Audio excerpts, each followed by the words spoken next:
Bismillah ar-Rahman ar-Rahim. I especially want to thank شروع اللہ کے نام سے جو بڑا مہربان نہایت رحم والا ہے. میں صدر اردوان کا خاص طور پر شکریہ ادا کرنا چاہوں گا. میں سب لوگوں کو خوش آمدید کہتا ہوں جو اپنے ملکوں کی نمائندگی کر رہے ہیں. میں اسلاموفوبیا پر بات کرنا چاہوں گا کیونکہ میں نے اپنی زندگی کا بیشتر وقت برطانیہ میں گزارا ہے اور بہت سے مغربی ممالک میں سفر کیا ہے جہاں میں نے اس مسئلے کو بڑھتے ہوئے دیکھا ہے. So I've seen this phenomena grow, and I think it's very important to address it, because it's especially people, Muslims living in Western. اور میرا خیال ہے کہ اس مسئلے پر بات کرنا ضروری ہے کیونکہ مغربی ممالک میں رہنے والے مسلمان اسلاموفوبیا کا شکار ہو رہے ہیں. اس کے خطرناک نتائج آ سکتے ہیں اگر اس مسئلے کو حل نہ کیا گیا، کیونکہ ہم جانتے ہیں کہ کسی بھی کمیونٹی کو دیوار سے لگائے جانے سے بنیاد پرستی بڑھتی ہے. ہم نے دیکھا ہے کہ مانچسٹر اور برمنگھم میں پاکستان کمیونٹی کو حقوق سے محروم رکھا گیا. اس کے نتیجے میں ان میں بنیاد پرستی میں اضافہ ہوا ہے. ہم نے بالکل اسی طرح یورپ میں بھی اسلاموفوبیا بڑھتے دیکھا ہے. میں اس موقع سے فائدہ اٹھاتے ہوئے آپ کی توجہ اس پر مبذول کرانا چاہوں گا. Take this opportunity to address this issue. The biggest damage done to Muslims is that after 9/11, terrorism was 9/11 کے بعد مسلمانوں کو جو سب سے زیادہ نقصان ہوا وہ یہ کہ اسلام کو دہشت گردی سے منسوب کر دیا گیا. اسلامی دہشت گردی، اسلامی بنیاد پرستی جیسے الفاظ عالمی رہنماؤں نے استعمال کرنا شروع کر دیے.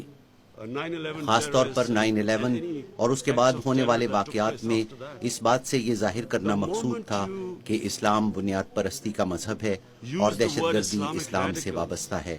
خاص طور پر خودکش بمبار کہ جہاں کہیں بھی ایسا ہوتا تجزیہ کار صرف یہ بات کرتے کہ مسلمان خودکش دھماکوں میں ملوث ہیں کیونکہ ان کو جنت کی حوروں کا لالچ ہے. یہ انتہائی احمقانہ خیالات تھے. Regularly we heard these commentators saying that, Muslims are indulging in suicide attacks because they will have virgins in heavens. This sort of nonsense kept going on. Just a brief, anyone who knows about history. یہ تو تاریخ میں ہر جگہ ہے کہ ناکام اور مایوس لوگ خودکشی کو اپنا ہتھیار بنا لیتے ہیں. 9/11 سے پہلے 75% سے زائد خودکش حملے تامل ٹائیگرز نے کیے جو کہ ہندو تھے، اور کسی نے بھی نہیں کہا کہ ہندو خودکش بمبار ہیں. اور ہم نے دوسری جنگ عظیم سے متعلق بہت ساری فلمیں دیکھی ہیں جن میں جاپانیوں نے امریکی جہازوں میں کود کر اپنی جانیں قربان کی ہیں، لیکن اس پر کسی نے بھی ان کے مذہب پر بات نہیں کی کیونکہ کسی بھی مذہب کا دہشت گردی سے کوئی تعلق نہیں ہے. تقریباً تمام قسم کی دہشت گردی سیاست سے منسلک ہے. یہ انصاف کی ناکامی ہے جو ناکام اور مایوس لوگ پیدا کرتے ہیں، لیکن اس کے باوجود ہم ہر جگہ اسلام کی بنیاد پرستی سے متعلق سنتے ہیں. But constantly and even now we keep hearing about radical Islam. There is only one Islam, the Islam of Prophet Muhammad, peace be upon him, which we follow. صرف ایک اسلام ہے جو کہ رسول اکرم صلی اللہ علیہ وآلہ وسلم نے پیش کیا اور جس کی ہم پیروی کرتے ہیں. اس کے علاوہ کوئی اور اسلام نہیں ہے. ہر جگہ پر ایک طرف معتدل اور ماڈرن ہوتے ہیں جبکہ دوسری طرف بنیاد پرست. آپ کا اس سفید فام بنیاد پرست کے حوالے سے کیا خیال ہے جو نیوزی لینڈ کی مسجد میں 49 نمازیوں کو شہید کرتا ہے؟ اس کا مذہب سے کیا لینا ہے؟ یہ انتہائی اہم بات ہے. یہ بہترین پلیٹ فارم ہے. ہمیں ہر صورت میں اس بات پر بات کرنی چاہیے. Yes, Muslim societies have fanatics, same as Christian societies, same as Jewish societies. And let's not forget that in India, extremists have taken over the country, racial extremists. So, number one, my point is, ہمیں ہر صورت میں دہشت گردی کو اسلام سے علیحدہ کرنا چاہیے. مسلم سوسائٹی میں بھی بنیاد پرستی موجود ہے، اسی طرح عیسائیوں اور یہودیوں میں بھی بنیاد پرست ہیں. اور اگر ہم یہاں انڈیا کی بات کریں تو انتہا پسندوں، خاص طور پر نسلی انتہا پسندوں نے ملک پر ہی قبضہ کر لیا ہے۔ میرے خیال میں پہلے نمبر پر اس مسئلے پر بات ضروری ہے۔ یہ کیسے ممکن ہے کہ نیو یارک کا عام شہری یہ بتا سکے کہ یہ انتہا پسند مسلمان ہے اور یہ امن پسند مسلمان ہے؟ یہ کوئی کیسے بتا سکتا ہے؟ مسلمانوں کو صرف دہشت گرد کے طور پر ہی بیان کیا جاتا ہے، اور جب کبھی مغربی دنیا میں دہشت گردی کا واقعہ ہوتا ہے تو سب سے پہلے مسلمان پریشان ہوتے ہیں کہ کہیں دہشت گرد مسلمان نہ ہوں، کیونکہ سب سے پہلے دہشت گردوں کا مذہب بیان کیا جاتا ہے۔ 9/11 کے بعد مجھے ایک مغربی صحافی نے فون کیا کہ کیا آپ اس واقعے پر شرمندہ ہیں؟ دنیا میں 1.3 ارب سے زائد مسلمان ہیں، تو کیا میں ہر اس چیز پر شرمندہ ہوں جو کسی مسلمان نے کی ہو؟ تو یہ پہلا پوائنٹ ہے۔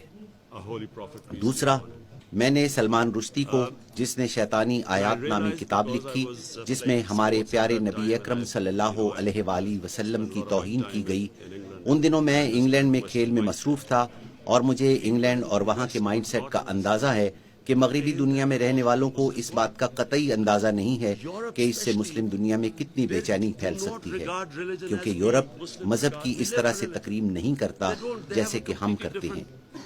ہم مذہب کے مطابق زندگی بسر کرتے ہیں، ان کا مذہب کے حوالے سے معاملہ بالکل مختلف ہے۔ Life of Brian, a comedy by Monty Python's Flying Circus.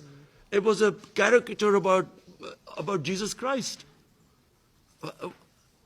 جب میں 18 سال کی عمر میں پہلی دفعہ انگلینڈ آیا، ایک فلم لائف آف برین جس میں حضرت عیسیٰ علیہ السلام کے حوالے سے کردار تھا، یہ میرے لیے بہت بڑا دھچکا تھا کہ یورپ مذہب کو اس طرح سے نہیں دیکھتا جیسے کہ ہم، اور میں اپنے لوگوں کو، خاص طور پر مسلم رہنماؤں کو الزام دینا چاہوں گا جو مغربی دنیا کو مذہب اور اس کی اہمیت کے حوالے سے سمجھا نہیں سکے کہ یہ کتنا تکلیف دہ ہے کہ جب نبی اکرم صلی اللہ علیہ وسلم کی شان میں گستاخی کی جائے۔